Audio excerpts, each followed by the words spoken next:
Oui,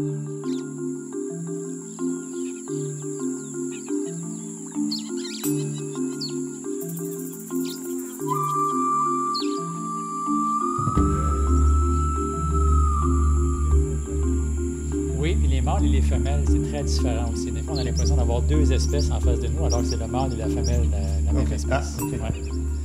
Ici François Desrosiers, des Ateliers Lauzeau, avec Michel Bury, notre exposant. Une exposition absolument extraordinaire sur le Costa Rica. Tu es allé là quand? En 2009, 2009, en donc, mai-juin 2009. OK. Ouais. Et puis sur une période de combien de temps? On était là 19 jours. Quand même, 19 jours, OK. Ouais. Et ce que j'ai pu voir, il y a des places qui étaient assez retirées, là. Oui, surtout quand on a été du côté près du Panama, donc près du golfe Dulce. OK. C'est la région de l'extrême sud-est du Costa Rica, près du Panama. Là, c'est très sauvage. Et c'est là qu'on a vu... Les photos des singes ont tous été prises au même endroit, OK. près de la région de Panama. Et c'est quand même comme conditions de température, c'est-tu très chaud, humide? C'est très variable aussi. OK. Quand on est au niveau de la mer, à ce temps-là de l'année, c'est très chaud et humide. Donc, quand on traîne notre équipement photo, on sue. Quand OK. on court après les singes, parce que les singes, ils se déplacent constamment. OK.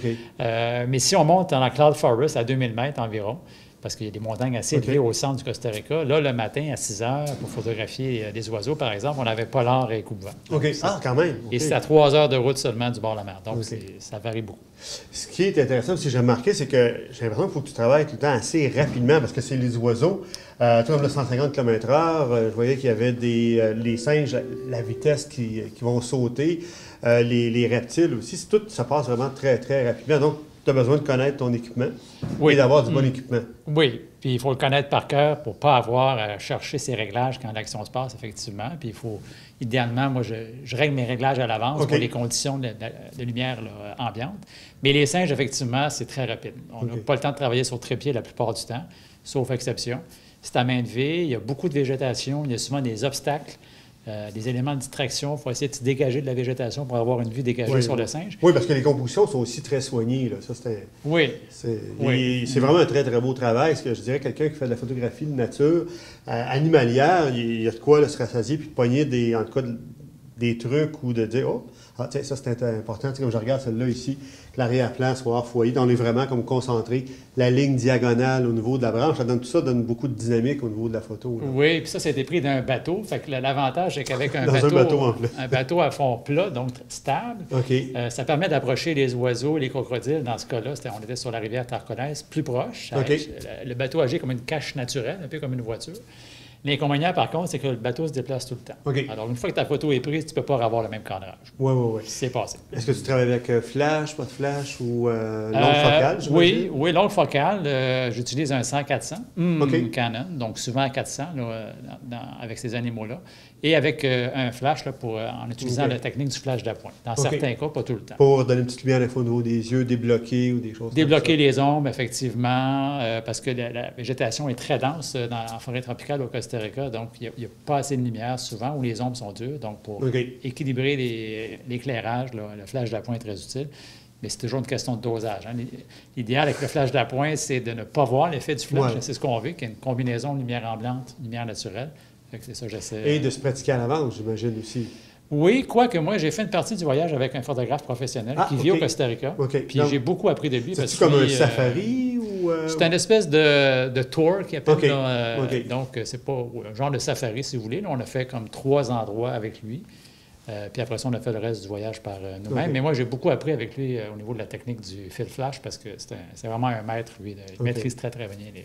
C'est une région que tu avais étudiée auparavant pour savoir, il faudrait vraiment aller à tel endroit, tel autre endroit? Parce que ce que j'ai été surpris en lisant les vignettes, c'est que c'est pas très grand quand même, le Costa Rica, comme... Puis avec toute la quantité d'animaux, d'oiseaux, c'est impressionnant, là. Oui, c'est pas très grand, mais les déplacements sont pas toujours faciles. Surtout si on sort des régions touristiques, là, il y a peu d'indications, les routes sont compliquées, donc ça peut être assez long de se déplacer d'un endroit à l'autre, même si le pays est plus petit que le Nouveau-Brunswick. Mais oui, je fais beaucoup de recherches, moi, avant de partir en voyage, parce que quand on part en voyage, ça coûte cher, on a un temps limité. Tu ne peux pas perdre du temps à chercher là, les endroits qui sont intéressants pour la photo de nature. Mais ce qui nous a aidé, c'est que nous, on a réservé le voyage avec ce photographe-là, qui est une agence de voyage pour les photographes. Ah, OK. Fait que lui nous a ciblé des endroits qui étaient intéressants, où il y a moins de touristes. Donc, déjà de la recherche qui avait été faite auparavant. Oui, c'est ça. Il y a moins de touristes, mais qui a un gros potentiel au niveau des animaux et des oiseaux. Et là, tu nous présentes combien de photos? 38 photos. 38 photos? Oui. Donc, 38 photos qui sont à vendre? Oui, ils sont en vente, Ça, effectivement. C'est important. Soit ce soir ou encore, j'ai vu que tu as un magnifique livre pour que les gens puissent passer les commandes. Oui, tout à fait. Donc, si les gens n'ont pas l'occasion de venir au vernissage ce soir, bien, au moins, venez voir l'exposition. Puis, je dirais, là, avec le froid s'en vient, ça va faire plaisir des maisons, ça, j'imagine, hein, que les gens aient ça dans leur salon. Ça va juste comme donner un petit peu de chaleur. Un petit bain tropical, comme j'appelle. Surtout ce soir où là, l'hiver arrive vraiment, il fait pas chaud, là, ce soir. Fait que je pense que ça va faire du bien aux gens, effectivement, de en baigner tout cas, dans ces couleurs. merci infiniment pour cette super de belle exposition. On a tellement des beaux commentaires. Puis à chaque fois, on est là, on a le goût, on dirait, d'arrêter. Puis on me semble, on est bien, il fait un petit peu plus chaud, tu sais, puis on se prépare, mais c'est très apaisant aussi. Et nous, il y a plusieurs personnes qui travaillent au magasin qui s'en vont faire de la photo là cet hiver. Puis là, ils ont bien hâte. Là.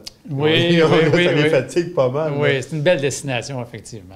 Oui, c'est en tout cas pour la nature. Puis je regarde, c'est donc parce que juste pour terminer, la petite grenouille qui fait l'affiche.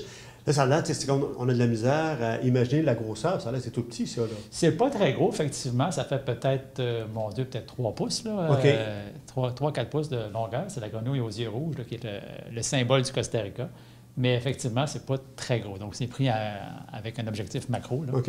Mais c'était très belle. Tu avais une 100-400, un objectif macro, des flashs, quand même pas mal de stock, là. Oui, c'est sûr que quand il fait chaud et humide, là, au niveau de la mer, comme je disais tantôt, Ouais. là, c'est assez exigeant là, physiquement. Là. Fait que faut être en forme. Bien, merci beaucoup, Michel. Bien, merci pour François. cette merveilleuse exposition. Et on vous invite à aller voir ça. Ça vaut vraiment, vraiment la peine. Des très belles photos. Toutes sont disponibles pour achat en différentes grandeurs en plus. Tout à fait. Donc ça devient intéressant. Fait que, bon vernissage. Merci beaucoup. Merci de m'accueillir.